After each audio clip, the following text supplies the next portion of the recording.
പ്രിയമുള്ള പ്രേക്ഷകരെ, നിങ്ങളുടെ നാളെയിൽ നാം ഇവിടെ ചർച്ച ചെയ്യുന്നത് 2025 മാർച്ച് മാസം 13-ാം തീയതി, അതായത് 1200 കുംഭമാസം 29-ാം തീയതി വ്യാഴാഴ്ചത്തെ ശുഭാശുഭ ഫലങ്ങളാണ്.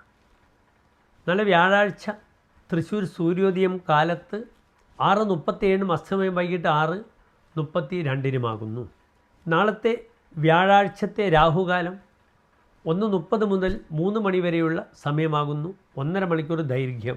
രാഹുകാലത്ത് നാം ശുഭകാര്യങ്ങളൊന്നും തന്നെ അനുഷ്ഠിക്കാറില്ല. നാളത്തെ നക്ഷത്രം പൂരം നക്ഷത്രമാകുന്നു.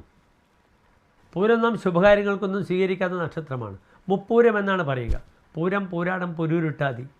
അപ്രകാരം തന്നെ യമരുദ്രാഹി, ഭരണി, തിരുവാതിര, ആയില്യം, തൃക്കേട്ട ഈ നക്ഷത്രങ്ങളൊന്നും തന്നെ വാങ്ങുവാനോ കൊടുക്കുവാനോ ദൂരയാത്രയ്ക്കോ വിത്തിട്ടാൽ പൊടിക്കാത്തതുമായ നക്ഷത്രങ്ങളാകുന്നു. അതിനാൽ ശുഭകാര്യങ്ങളൊന്നും തന്നെ എൻ്റെ പ്രിയപ്പെട്ട പ്രേക്ഷകർ നാളെ ചെയ്യുന്നതത്ര ഗുണമല്ല. നാളെ 10:45 വരെ വളരെ ദുർബലമായ വെളുത്തപക്ഷത്തിലെ ചതുർദശി തിഥിയാണ്.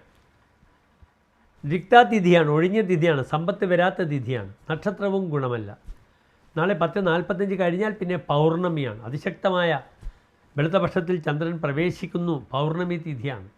പൗർണമിയാകുന്നു ചന്ദ്രൻ ഏറ്റവും പ്രധാനപ്പെട്ട ദിനം. പക്ഷബലം ഹിമകരസ്യ വിശിഷ്ടമാഹുഹു. എപ്പോഴും വെളുത്തപക്ഷത്തിലെ ചന്ദ്രനാണ് ഏറ്റവും അധികം ബലം. അതാണ് പക്ഷോദ്ഭവം. വെളുത്തപക്ഷത്തിൽ ജനിക്കുന്നതാണ് ഏറ്റവും ഉത്തമം.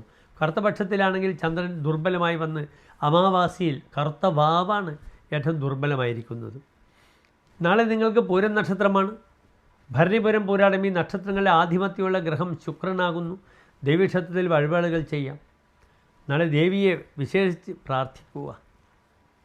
ദേവി സ്തോത്രങ്ങൾ, അത് ലളിതാ സഹസ്രമായാലും കനകധാരാ സ്തോത്രമായാലും മഹാലക്ഷ്മി അഷ്ടകമായാലും ഭജിക്കുന്നത് വളരെയധികം നിങ്ങൾക്ക് നന്മകൾ പ്രദാനം ചെയ്യുന്നതാണ്. അന്നദാനം ചെയ്യുന്നത് നാളത്തെ ദിവസം വളരെ ഗുണമാണ്. പൗർണമിയാണ്.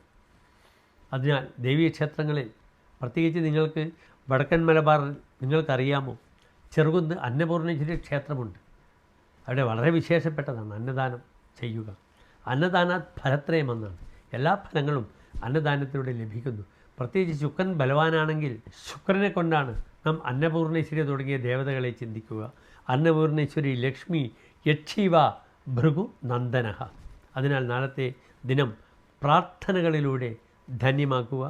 നന്ദി, നമസ്കാരം.